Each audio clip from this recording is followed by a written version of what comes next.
Hello students, welcome to our YouTube channel Learn to Explore. I hope you are doing well. So in last class we have started History class 9 chapter 1st, the French Revolution.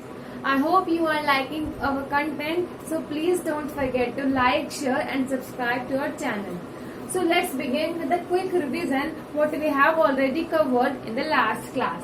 The French Revolution started on 14 July 1789. I have already told you this in the last class. So let's see how and why did this happen.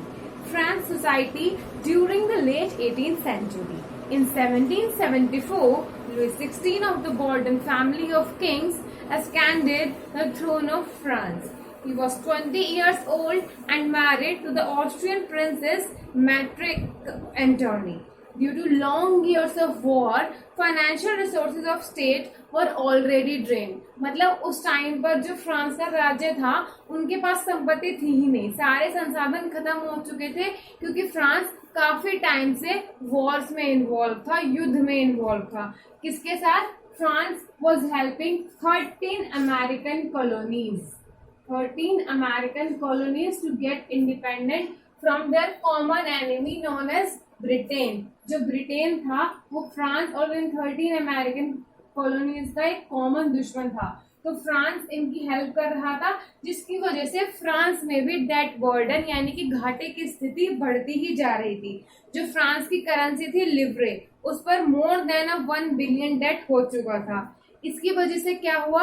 The people who had given the loans to state of France now started taking interest of 10%. अब उन्होंने जो loans दिया उस पर 10% interest charge करना start कर दिया. इसलिए फ्रांस के बजट का एक बहुत बड़ा हिस्सा सिर्फ और सिर्फ इंटरेस्ट पेमेंट में खर्च होने लगा. किसमें? इंटरेस्ट पेमेंट में. इसलिए गवर्नमेंट को क्या था? टैक्स बढ़ाना पड़ा. लेकिन टैक्स बढ़ाने के बावजूद भी उनके जो खर्चे हैं वो अभी भी उनकी इनकम से ज्यादा थे. उस टाइम पर जो फ्रांस सोसाइटी थी वो 3 एस्टेट्स में डिवाइडेड थी, फर्स्ट, सेकेंड एंड थर्ड. तो first one was clergy, second was nobility, and third was the working class comprised of peasant, landless laborers, big businesses and other artisans, peasants etc. तो France society में क्या था? जो first 2 estates थे, clergy और nobility, उन्हें कोई tax पे नहीं करना पड़ता था, बल्कि उन्हें कुछ फ्यूडल प्रिविलेजेस मिले हुए थे बाय द बर्थ. जबकि जो उनके थर्ड एस्टेट था, द वर्किंग क्लास, उन्हें सभी तरह के टैक्स पे करने पड़ते थे. They use to pay the direct tax to the state called taille. और इसके अलावा वो चर्च को टिल से एक नाम का एक टैक्स पे करते थे, जिसमें उन्हें अपने एग्रीकल्चरल प्रोड्यूस का 1/10 हिस्सा चर्च को देना होता था.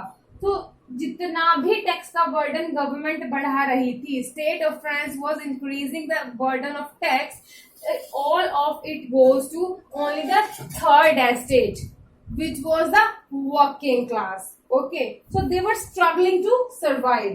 Population of France was rising in the 18th century.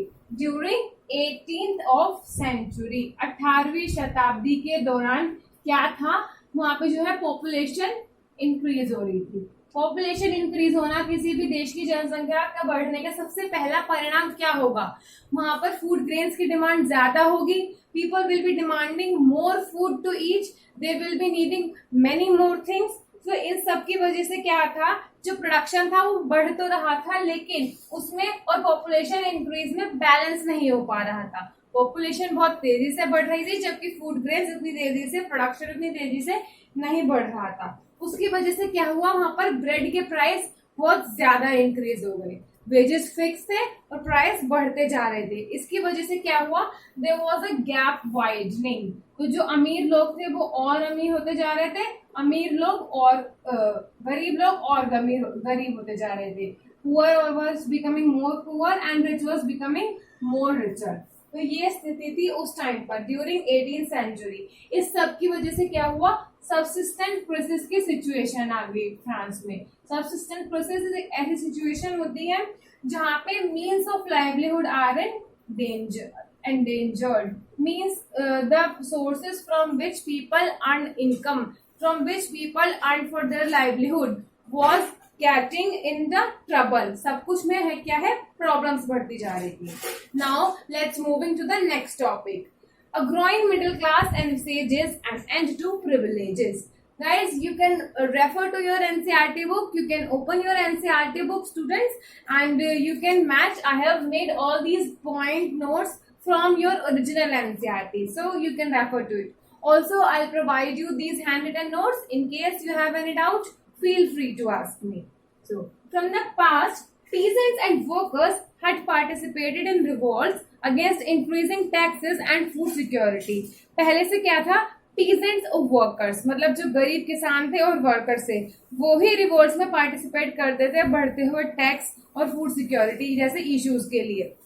लेकिन क्योंकि अब उनके पास because of lack of means and programs, अब क्योंकि उनके पास ऐसे कोई संसाधन नहीं बचे थे जिनसे कि वो कोई प्रोटेस्ट कैरी आउट कर सकें, कोई फुल स्केल प्रोटेस्ट स्टार्ट कर सकें जिससे सोसाइटी में कोई चेंज आए, तो ये सारी जिम्मेदारी एक तरह से उस ग्रुप के लिए छोड़ दी गई जो इस थर्ड एस्टेट में से थोड़े से प्रोस्पेरियस हो गए थे, थोड़े से अपर स्ट्रेटम की ओर थी. मतलब the richer section of this third estate group with in the third estate, and they who had the access to education and new ideas. Okay, understood. Because जो गरीब लोग थे वो कुछ नहीं कर पा रहे थे, कोई प्रोटेस्ट नहीं कर पा रहे थे, उसकी वजह से क्या हुआ कि कोई सरकार के खिलाफ आवाज उठाए. ये सब की उम्मीद सिर्फ उन लोगों से की जा रही थी जो थर्ड एस्टेट का पार्ट है बट आर रिलेटिवली प्रोस्पेरियस, उनके पास एजुकेशन का भी एक्सेस है. At the same time, in 18th century, the middle class was emerging phenomena.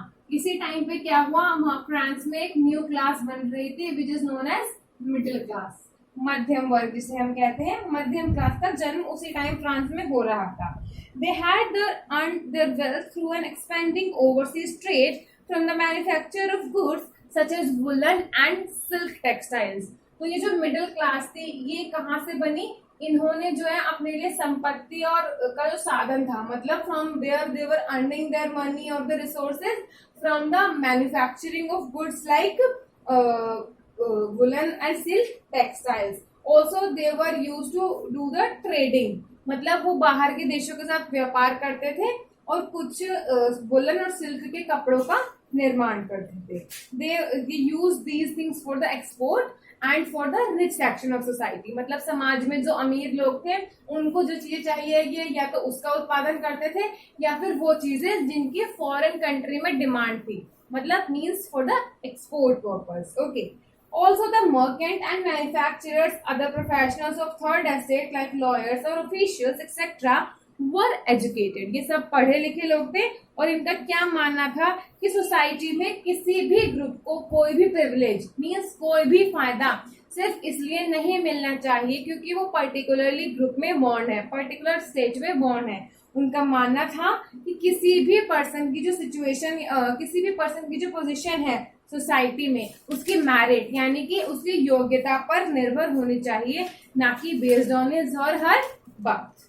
So these were the ideas put forwarded by philosophers like John Locke and Jean-Jacques Rousseau.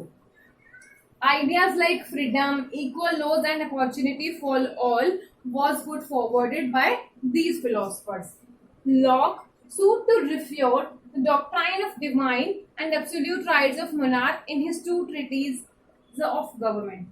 तो जो John Locke थे philosopher, उनकी एक book थी to ट्रीटिसेस of government. उसमें उन्होंने किसकी बात की कि ऐसा कुछ नहीं है कि उन्हें भगवान से आशीर्वाद मिला है, जो मोनार्क यानी किंग है और उन्हीं के पास सभी अधिकार हैं. उन्होंने इस आइडिया को रिफ्यूट कर दिया, मतलब इस आइडिया के खिलाफ आवाज उठाई कि ऐसा कुछ नहीं है कि they have the divine power. Monarch should not have any absolute power. While on the other hand, Rousseau also carried forward ideas by proposing a form of government based on a social contract between people and their representative. तो Rousseau ने कौन सा idea दिया? उन्होंने एक idea दिया कि ऐसी गवर्नमेंट होनी चाहिए जहां पर लोगों के, जनता और उनके जो प्रतिनिधि हैं यानी जो उनके रिप्रेजेंटेटिव हैं For example, we used to go to vote to elect our MPs, our MLAs, तो वो हमारे रिप्रेजेंटेटिव होते हैं.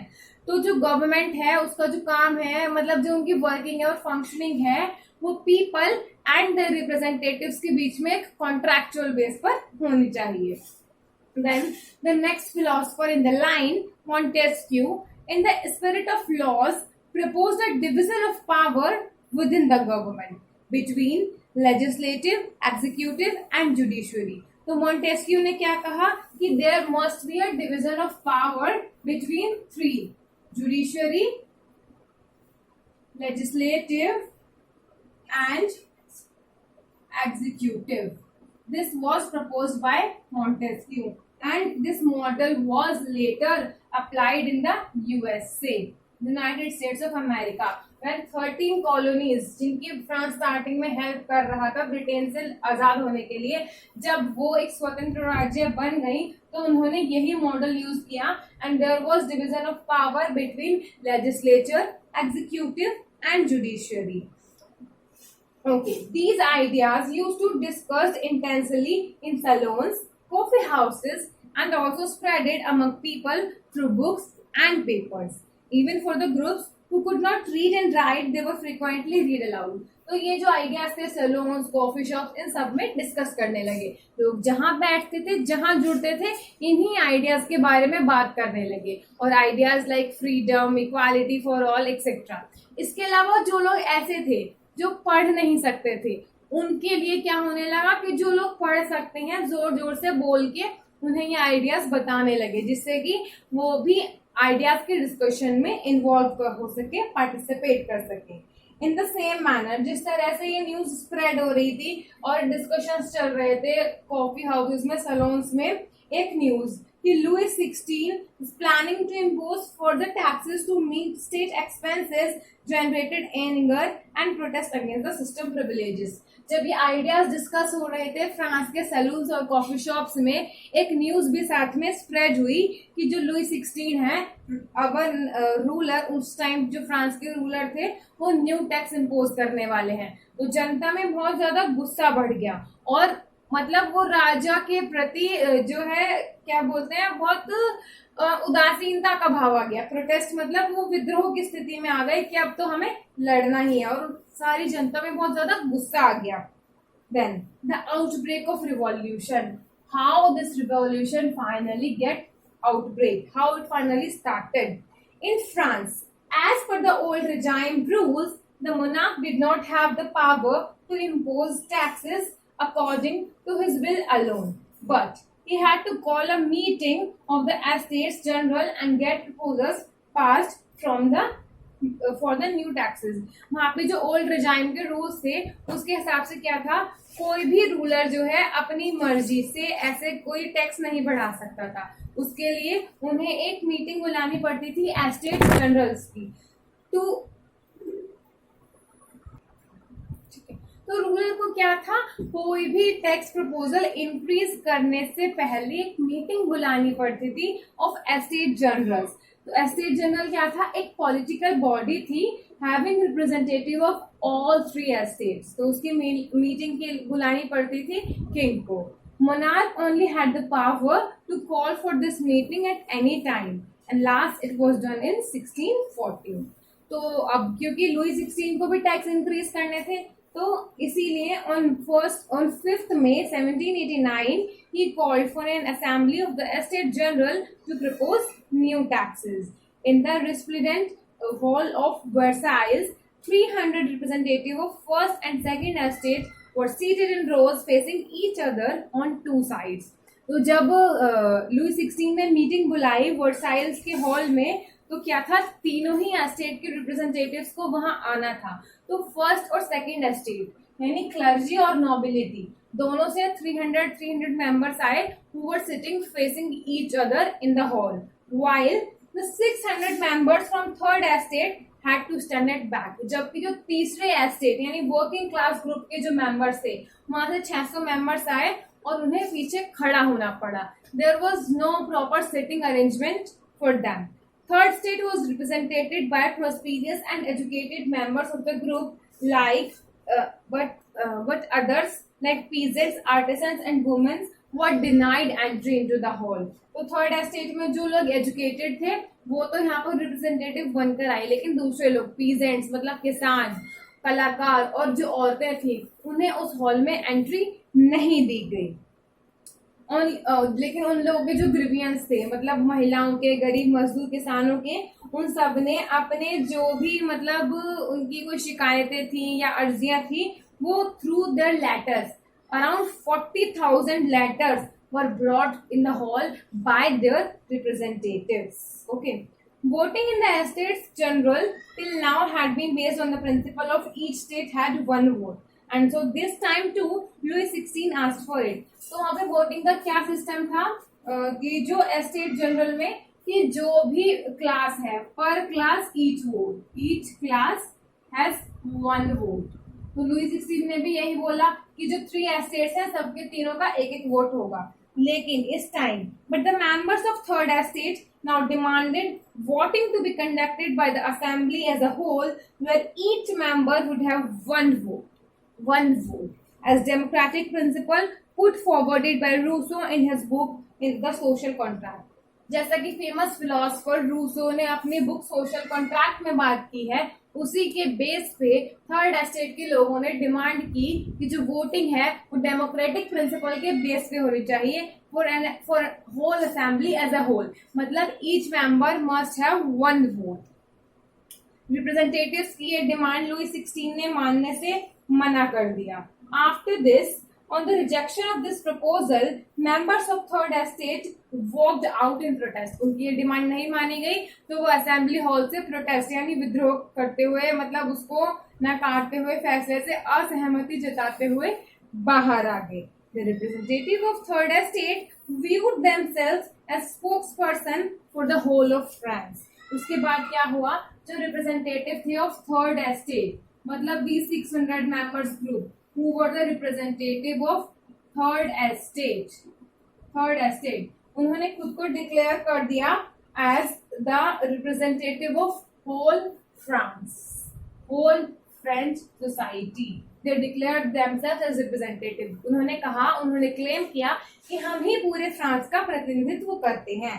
On 20 June, they assembled in tennis court in grounds of Versailles। 20 जून को वो वर्साइल्स के टेनिस ग्राउंड में इकट्ठा हुए और national assembly and declared national assembly and swore not to disperse till they had drafted a constitution for France and limit the monarch powers। उन्होंने उस दिन वहां पर खुद को नेशनल असेंबली डिक्लेयर किया और साथ ही यह प्रतिज्ञा की, मतलब ये प्रण ले लिया, कसम खा ली, कह दिया, डिक्लेयर कर दिया कि हम यहाँ से जब तक नहीं हिलेंगे जब तक कि हम फ्रांस के लिए एक ड्राफ्ट कॉन्स्टिट्यूशन तैयार नहीं कर लेते और मोनार्क यानी कि जो वहां का किंग है उसकी पावर को कम नहीं कर दिया जाता।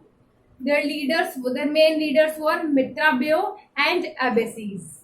When the National Assembly was busy in drafting a constitution, the rest of France seethed with turmoil। पूरे फ्रांस में खतरनाक स्थिति थी, सब लोग गुस्से में भरे हुए थे जिस टाइम पर नेशनल असेंबली कॉन्स्टिट्यूशन ड्राफ्ट बना रही थी। Due to severe winter, bad harvest, the price of bread rose, and above this, bakers exploited situation by hoarding supplies। क्या था, सर्दी बहुत ज्यादा थी, फसल खराब थी, ब्रेड के प्राइस बढ़ते जा रहे थे और इस सब के बावजूद जो बेकर्स थे उन्होंने सिचुएशन को और भी ज्यादा भयावह बनाने में अपना योगदान दिया। क्या किया उन्होंने, जो वहाँ की स्टेपल डाइट है ब्रेड, उसकी सप्लाई को रोक दिया। And all this resulted in spending of hours in queues at the bakery। Crowds of angry women stormed into the shops। तो जो महिलाएं बेकरी पर लाइंस में खड़ी थी वो taking bread was now injured। उन्हें बहुत ज्यादा गुस्सा आ रहा था and now they stormed into the shops। तो वो शॉप्स में बुरी तरह से घुस गई। And above all this, at the same time, the king ordered troops to move into Paris। On 14 July, the agitated crowd stormed and destroyed the Bastille। इन सब के बाद क्या हुआ, जो किंग थे, वहां के राजा थे, उन्होंने ट्रूप्स यानी आर्मी, अपनी सेना को ऑर्डर दे दिया पेरिस में घुसने का। पेरिस वहां की कैपिटल थी और 14 जुलाई को क्या हुआ, क्राउड यानी कि जो जनता थी उसमें दंगे भड़क गए और उसकी वजह से क्या हुआ, वो घुस गए पेस्टाइल में, और जो कि कैपिटल सिटी थी, और उसको पूरा डिस्ट्रॉय कर दिया, वहां सब कुछ बर्बाद कर दिया. Rumors spread from village to village that lords of manor had hired bands of brigands for who were on their way to destroy the ripe crops. ऐसे रूमर्स यानी अफवाहें फैलने लगी कि क्या बोलते हैं, सरकार की तरफ से कुछ ऐसे लोगों को यहाँ पर भेज दिया गया है जो हमारी उगी हुई फसलों को भी खराब कर देंगे. तो what is manor? Manor is estate of lords land and his mansion. In the frenzy of fear, peasants seized hoes and attacked chitioks. Chitioks are the residents of kings or noblemen. तो अब जब ये ऐसे rumours, ऐसी अफवाहें फैलने लगी, तो बेचारे गरीब मजदूर और किसान को डर गए वो लोग. तो उन्होंने क्या किया, जो भी कीमती सामान था इन लोगों से उन्होंने लूट लिया, नोबल्स से और किंग्स और ये फर्स्ट सेकंड ग्रुप से, और इन सबको उन्होंने हमला कर दिया. They looted hoarded grain and burned down documents containing record of manorial dues. उन्होंने क्या किया, उनसे जो अनाज वगैरह था वो सब लूट लिया और वो डॉक्यूमेंट्स जला दिए जिनमें हिसाब किताब था कि उन्होंने उधार ले रखा है. A large number of nobles fled from their homes, many of them migrating to neighbor countries. बहुत सारे नोबल्स क्या थे, वहां से डर के मारे भाग गए क्योंकि peasants were attacking on them and neighboring countries, आस पड़ोस के देशों में जाकर छुप गए. Louis XVI finally accorded recognition to the National Assembly and accepted the principle that his powers would now be checked by a constitution. Louis XVI ने finally National Assembly को accept कर लिया. National Assembly was finally accepted by Louis XVI. Finally he accepted the National Assembly. और उसने कहा कि अब जो किंग है उसकी जो भी पावर्स हैं they are under checked by a constitution. On 4 August 1789 Assembly passed a decree abolishing the feudal system of obligation and taxes. 4 अगस्त 1789 को असेंबली ने ये पास कर दिया कि फ्यूडल सिस्टम को अब खत्म किया जा रहा है, जहां पे सिर्फ थर्ड एस्टेट के लिए सारे ऑब्लिगेशंस और टैक्सेस थे. Members of clergy group were forced to give up their privileges. Clergy group यानी जो फर्स्ट एस्टेट था अभी तक ओल्ड रेजाइम ऑफ फ्रांस का, उन्हें फोर्स किया गया कि वो अपने सारे प्रिविलेजेस अब छोड़ दें या त्याग दें, और उन्हें छोड़ने पड़े. Tithes were abolished and lands owned by the church were confiscated. Tithe मतलब जो टैक्स चर्च लगाते थे अब उसको भी खत्म कर दिया गया, और चर्च के पास जो लैंड थी उन सबको कन्फिस्केट कर लिया present ruling the assembly, the new assembly ने. All this resulted into government acquiring assets within least 2 billion livres. तो अब गवर्नमेंट ने क्या किया, more than 2 billion livres के assets को under control ले लिया. So guys, I hope you have understood what we have done till here. So here is a homework for you. In your NCERT, this is the first question. You can use your NCERTs. Describe the circumstances leading to the outbreak of revolutionary protest in France. So you have to do this question, you have to solve this question, and in case you are unable to do so, please feel free to ask me your doubts. And please, so I hope you like the class, and in case you have doubt, I would repeating, you can ask me anytime, anywhere. So thank you, stay tuned.